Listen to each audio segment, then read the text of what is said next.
Hola, soy Santos Tuz. Hoy iniciamos con el tema de familiares, pero antes que nada vamos a aprender cómo se pronuncia familia y familiares. Vamos a aprender maya.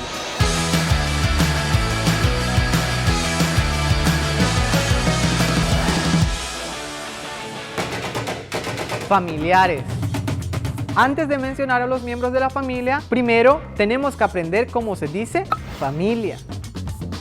Familia en maya se dice lactil, lactil, lactil, lactil.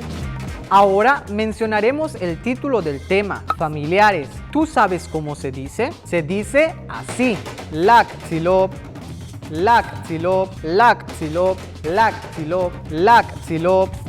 El día de hoy aprendimos cómo se dice familia y familiares en maya. Las siguientes cápsulas aprenderemos a decir los miembros de la familia. Con Eshkanik Maya. Bueno, cuídense.